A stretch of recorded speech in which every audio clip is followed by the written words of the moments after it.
इंद्रजीत गोहिल जी। राधे राधे। राधे राधे महाराज जी। महाराज जी, मेरा मन हर वक्त प्रभु से ज्यादा अपने गुरु के चिंतन में बना रहता है। जब अपने गुरु को ही प्रभु मान लिया तो क्या उनका नाम जप, उन्हीं का नाम जप करके भगवत नहीं, नाम जब प्रभु का करो, ध्यान गुरु का करो।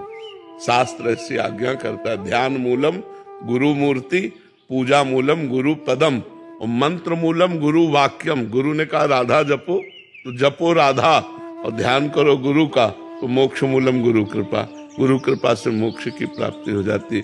ध्यान अपने गुरुदेव का कर रहे हो, नाम जप कर रहे हैं तो गुरुदेव ही साक्षात परब्रह्म है। वो जो भावना करोगे, राम श्री कृष्ण जो भावना करोगे वही रूप में वो दर्शन दे देंगे। जाकी रही भावना जैसी, प्रभु मूरत देखी तिन तैसी, वैसे अनुभव में आ जाएगा। महाराज जी, जैसे नाम जप करने बैठते हैं, भजन करने बैठते हैं तो आपका ही चिंतन बना रहता है, हमारा मन आपसे बातें करता रहता है रात को।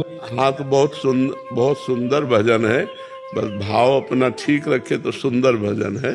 गुरु का ध्यान करना, मान लो ये शरीर कहीं ना कहीं भगवान के चरणों में समर्पित है, तो जब इसका चिंतन करोगे तो भगवान का चिंतन तो आ ही जाए। देखो, संत वेश ऐसा है कि जैसे निकला तो देखे, हे बाबा राधे श्याम, भले आप ऐसे ज्यादा आदर न दो तो इतना तो बोलोगे जय श्री राम बाबा। कितनी बड़ी बात हुई कि आपके मुख से भगवान का नाम स्मरण हो गया। आप भगवान की बाबा राम राम राधे श्याम, ये भगवान का नाम। संत इस वेश का प्रताप कि भगवान की स्मृति आ गई, भगवान का नाम आ गया। और जिस समय भगवान की स्मृति नाम आवे वही समय सार्थक है, और तो सब बेकार ही जा रहा है जीवन। तो हमें लगता है यदि हम संत का चिंतन करें और नाम जब भगवान का करें तो हमें फिर बहुत जल्दी आगे बढ़ने का अवसर मिल जाएगा। महाराज जी, मन में भगवान का नाम चल रहा है और चिंतन आपका चल रहा है तो भगवान नाराज तो नहीं होंगे? बात तो बार बार वही कह रहे हैं आपको। अब आप कहोगे आपका चिंतन करें तो हम मना कर देंगे कि हम दास हैं, हमारा चिंतन करो, स्वामी का चिंतन करो। पर आपके भाव है कि गुरु साक्षात परब्रह्म, तो आप अपने भाव से चिंतन करो। अब हम ये थोड़ी कहेंगे तो हमारा चिंतन करो, हम तो ये कहेंगे हमारे प्रिया प्रीतम का चिंतन करो, राधा नाम का चिंतन करो, कृष्ण का चिंतन करो, संतों का चिंतन करो। अब पकड़ो बात। अब डायरेक्ट हमसे कहना चाहो कि हमारा चिंतन करो तो हम तो मना कर देंगे। शिवम द्विवेदी जी, कानपुर से। राधे राधे। राधे राधे महाराज जी। महाराज जी, आजकल निंदा और दोष दर्शन होना मानव जीवन की एक सामान्य दिनचर्या बन गई है। प्रतिक्षण निंदा दोष दर्शन किसी ना किसी में होता ही रहता है। महाराज जी, कई संतों आपके श्रीमुख से सुना है और मानस की भी चौपाई है। कलिकल एक पुनीत प्रतापा, मानस पुण्य हो ही नहीं पापा। कलयुग में मानसिक पाप का दंड नहीं मिलता, तो क्या महाराज जी निंदा और दोष दर्शन मानसिक पाप है? लेकिन रुक ही नहीं पाओगे ना वाणी के, जो मन में आएगा वो वाणी में आ जाएगा। इतना संयम थोड़ी है कि मन की बात को काट सके। मन में आया तो वाणी में आ जाए, वाणी में आया तो अपराध लागू हो गया। तो हम एक कथा सुनाया करते हैं कि ब्रह्मा जी के 4 पुत्र हैं, सतयुग, त्रेता, द्वापर और कलयुग है तो सबई, ये भी 4 पुत्र हैं। तो सतयुग को कहा कि हमने नरक की व्यवस्था की है, बनाया है, तो अपने राज्य में ऐसा करना कि तुम सात्विक प्रवृत्ति के हो तो सात्विक प्रवृत्ति वाला नरक नहीं जाता, स्वर्ग जाता है। तो बोले कुछ ऐसा करना जिससे नरक खाली न रहे। तो उनका इस आज्ञा का पालन हमारे राज्य में नहीं हो सकता है। सतयुग में कोई नरक नहीं जाएगा। त्रेता से कहा तो त्रेता ने कहा हम बड़े भाई का अनुगमन करेंगे। जैसे सतयुग में कोई नरक नहीं जाएगा, ऐसे त्रेता में कोई बिरला ऐसे अनुगमन माने मैं चलने की कोशिश करूंगा पीछा। द्वापर से कहा तो द्वापर ने कहा आपकी आज्ञा का पालन करने का 100% प्रयास करेंगे। जब कलयुग से कहा तो कलयुग ने कहा जैसे बड़े भाई ने कहा हमारे राज्य में सतयुग में कोई नरक नहीं जाएगा, ऐसे हम 100% प्रयास करेंगे कि आपका नरक हाउसफुल रहे, कोई स्वर्ग या वैकुंठ न जा पावे। तो एक कलयुग है, युग धर्म का प्रभाव है। झूठ बोलना एक बातचीत रह गई। पहले लोग डरते थे तो मैं झूठ बोलूंगा पाप लग जाएगा, नहीं असत्य सम पातक पुंजा, झूठ बोलने के बराबर कोई पाप नहीं है, लेकिन क्या माना जा रहा है? झूठे ही लेना, झूठे ही देना, झूठे ही भोजन, झूठ चबेना। बोले आओ कुछ खा लो, बोले नहीं पाया है, और बिल्कुल पाए नहीं है, लेकिन बोल के आ रहे हैं। बोले हम आपसे मिलना चाहते, कहाँ हो? बोले इस समय तो मैं आगरे में हूँ। 1 सेकंड में झूठ बोल देते। ले, झूठ बोलना आज कोई पाप नहीं माना जा रहा, किसी की निंदा करने से कोई डर नहीं रहा। तो ऐसे ही हमारे इस कलयुग में ऐसा नहीं है कि सब दोस्त दर्शन करने वाले हैं, सैकड़ों श्रद्धालु हैं। तो अब संख्या तो नहीं कि बता सकते, लेकिन कुछ अश्रद्धालु भी हैं। तो जो अश्रद्धालु हैं उनकी संख्या ज्यादा है, जो श्रद्धालु हैं उनकी संख्या कम है। माया के दिन रात ज्ञान अज्ञान, निंदा स्तुति, मान अपमान, ये द्वंद्व धर्म है। तो ये सदैव अपना प्रभाव दिखाते रहते हैं। इन्हीं के प्रभाव से बचने के लिए नाम जप, सदग्रंथों का स्वाध्याय, जो गुरुजनों की वाणी है उसका मनन पठन, इसी से हम बच सकते हैं, और कोई उपाय नहीं है। नहीं तो जैसे मानस पुण्य हो ही नहीं पापा, तो हम रोक कहां पाते हैं? हम कह देंगे। लेकिन आप असलियत में जान पाए कि नहीं? पीछे वाले बैच में यही चर्चा की कि हम लोगों की दृष्टि क्रिया पे रहती है, कारण पे नहीं रहती। पहले हम क्रिया से हटे, जैसे आप गाली दे रहे हो तो हम क्रिया से हटे, उसका कारण ढूंढा क्रोध, क्रोध का कारण ढूंढा तमोगुण, तमोगुण का कारण ढूंढा माया, और माया का कारण ढूंढा परमात्मा। मूल में कौन आया? परमात्मा रूपी पावर से ही ये माया पावरवान है, और माया के ही पावर से तमोगुण पावरवान है, और तमोगुण के पावर में आकर वो क्रोध कर गया।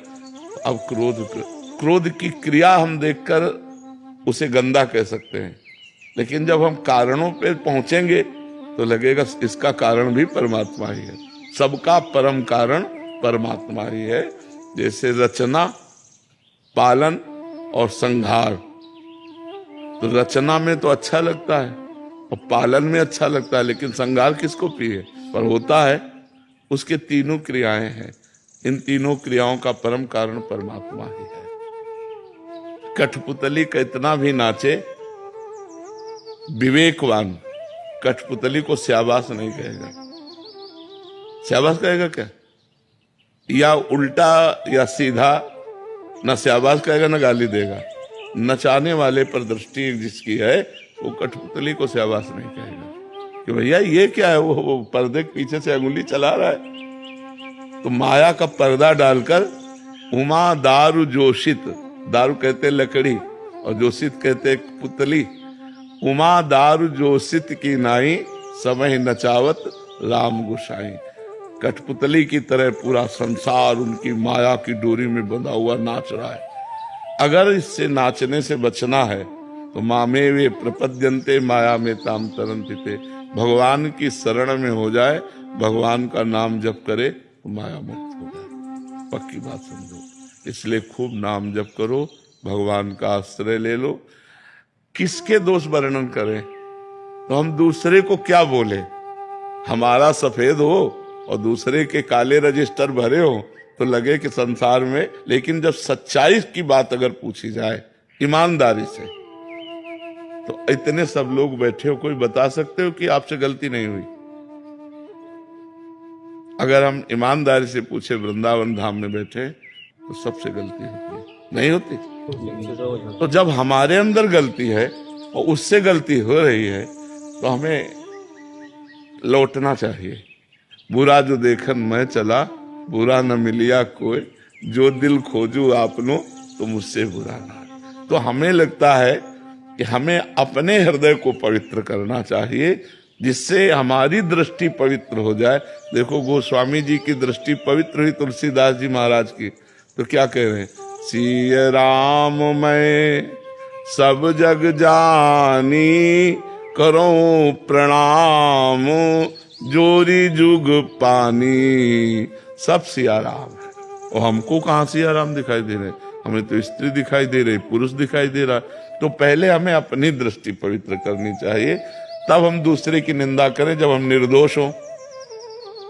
पर समाज का स्वरूप बड़ा विचित्र है कि अगर हमारे 100 दोष हैं तो क्षमा, तो तुम्हारे 1 दोष हो गए तो अब क्षमा नहीं। अब ऐसी प्रबल भगवान की माया है। तो हमें लगता है अगर हम एक दूसरे को क्षमा करके हाथ पकड़ करके उस दोष रूपी दलदल से निकालें तो ज्यादा अच्छा है, ना कि दोष रूपी दलदल में जो फंस गए एक और जमादेव की गहरे धंस जाए।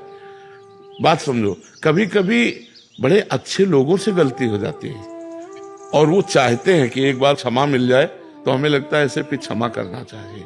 दोष दर्शन ही नहीं, दोषों से निकालना भी चाहिए। अब कुछ लोग होते हैं जो दोषों को अपना व्यापार बना लेते हैं, दोष करना क्षमा मांगना, दोष करना क्षमा मांगना, वो तो बात अलग है। लेकिन कई बार ऐसे निर्दोष लोग भी होते हैं जिनसे दोष बन जाते हैं, पक्का दिखाई दे रहा कि दोष दर्शन है, पर उनको अगर क्षमा कर दिया जाए तो निर्दोष हो जाएंगे। ऐसे तो हमें लगता है कि अगर हमारे आसपास कहीं ऐसे लोग हैं जिनमें हमारा दोष दर्शन होता है तो हमको उनके पास बैठना चाहिए। अगर वो बैठ करके समझें तो हम उन्हें बताएं कि आप ऐसा करते हो, अगर ऐसा रोक दो तो अच्छा, तब तो सत्संगी। तो कई लोग ऐसे होते हैं जो गंदे आचरणों में फंस जाते हैं, उनको सहयोग की जरूरत होती है, प्यार की जरूरत होती है। अगर हम उनको प्यार से, सहयोग से, तो हमें लगता है अगर हम अपने समाज को और अपनी दृष्टि को निर्दोष बनाना चाहें तो हम पहले हम निर्दोष हों और फिर दूसरों को निर्दोष करने की चेष्टा करें। दोषी बनाकर उसे निंदा न करें। देख लिया कि भाई दोष है तो हमारा कर्तव्य है, अगर हमारे पास ज्ञान रूपी साबुन है तो वो दाग मिटा देते हैं, उसका दाग मिटा देते हैं। तो वही सत्संगी हुआ। दोषी को स्वीकार करना ही सत्संगी का कार्य है। अगर अस्पताल में बीमार लोग नहीं जाएंगे तो अस्पताल की महिमा क्या रही। अब हमें बता, अच्छा अस्पताल काहे के लिए बना होता है? बीमार लोगों के लिए बना होता है ना। भगवान और संत का दरबार किन के लिए है? सबके लिए है ना। तो हम सब अगर सही लोग ही आकर के, तो क्या महिमा रही। बात तो है कि गलत लोग आए और वो सुधर जाएं, तब तो महिमा रही ना। अच्छा, पहला सुधार ये हुआ कि जो संतों को मानते ही नहीं है, गलत आचरणों में लगे हैं, वो आए तो पहली सीढ़ी आए तो आप प्रथम भगत संतन का संगा और निश्चित परिवर्तन होगा। पर समाज बख्शता नहीं है। अगर वो चढ़ना चाहता है तो पैर फैसलाकर पीछे ही ले जाता है। तो हमें लगता है हमारे समाज को ये सहयोग देना चाहिए कि यदि जैसे कोई गलत आचरण वाला है, पक्का रजिस्टर्ड है, और वो संत के पास गया है, तो उसे शाबाशी देनी चाहिए कि आपने हिम्मत की और संत के पास गए, अब एक हिम्मत और कर ले, उनकी बात मान ले। पहला तो कदम बढ़ा दिया, अब दूसरा कदम बढ़ाओ कि जो असद आचरण करते हैं उनको छोड़ के उनकी बात मान लो, तो संत संग का लाभ मिल जाएगा। तो उत्साह तो बढ़ाना चाहिए, गिरे हुए को उत्साह बढ़ाना चाहिए, ना कि उसे नेगेटिव गिरा देना चाहिए। देखो, उत्साह बढ़ाकर सतमार्ग में चलाने वाले बहुत कम लोग हैं, सतमार्ग में चलने वाले को निरुत्साहित कर देने वाले बहुत लोग हैं। तो आज जो हमारे समाज की व्यवस्था है उसमें थोड़ा ये अपने लोग, और तो नहीं सत्संगी लोग, इस बात पर सुधार लावें कि वो एक दूसरे का हाथ पकड़कर अच्छे मार्ग पर चलने के लिए प्रेरित करें, ना कि गिरे हुए को और गिरा दे। वो तो गिरा हुआ है, उसे यदि आप छोड़ दोगे, गिरा दोगे, तो वो तो गिरा हुआ है। लेकिन अगर प्यार से हाथ मिलाया तो शायद उसका कदम अच्छा चल जाए। अगर विश्व में एक आदमी को भी संभाल दिया तो इससे बड़ा पुण्य नहीं होता। मान लो आप दान पुण्य सब कर रहे हैं, लेकिन एक आदमी को गलत आचरण से बचाकर अच्छे मार्ग में रख दिया, इससे बड़ा पुण्य नहीं होता। सबसे बड़ा पुण्य है किसी एक व्यक्ति को जो गलत राह पे जा रहा है उसे सही राह पर ले आना। ये सबसे बड़ी बात होती है। हवलदार विनोद कुमार जी, मथुरा। राधे राधे महाराज जी। राधे राधे महाराज जी। गुरुदेव भगवान, भारत के सैनिकों को आप बहुत प्यार करते हैं, बहुत सम्मान भी करते हैं। महाराज जी, हम सैनिक बॉर्डर पर ड्यूटी से फ्री होते हैं, उसी समय एकांतिक वार्तालाप, सत्संग आदि भी सुनने का प्रयास करते हैं और नाम जप भी करते हैं। महाराज जी, जो प्रेम हम युद्ध भूमि में अपने देश के लिए अनुभव करते हैं, क्या वो भी राधा कृष्ण के प्रेम का कोई स्वरूप हो सकता है? हाँ, क्यों नहीं हो सकता, क्योंकि सृष्टि भी तो भगवान है, भगवान भी तो इस सृष्टि रूप में ही है। अगर ये नहीं मानते तो भगवान की ही तो सृष्टि है और उसकी रक्षा का आपको भार दिया गया, तो आप भगवान की सेवा ही तो कर रहे हैं। सृष्टि रूप में जो रक्षा का कार्य कर रहे हैं वो भगवान की ही सेवा है, वो अलग नहीं है। तो भगवान की सेवा मानकर भगवान का स्मरण करते हुए एक त्यागी सन्यासी की तरह आपका जीवन है। मतलब परिवार से कितनी दूर कहाँ तैनात कर दिया गया, मिलन हो कि ना मिलन हो, आ पाओ घर की ना पाओ घर, एक पूरा जीवन समर्पित जीवन है। तो खूब नाम जप करो और जो सेवा मिले उसे प्राणपण से निर्वाह करो, और वो सेवा भगवान की है ऐसा भावना करो, तो निश्चित भगवत प्राप्ति हो जाएगी।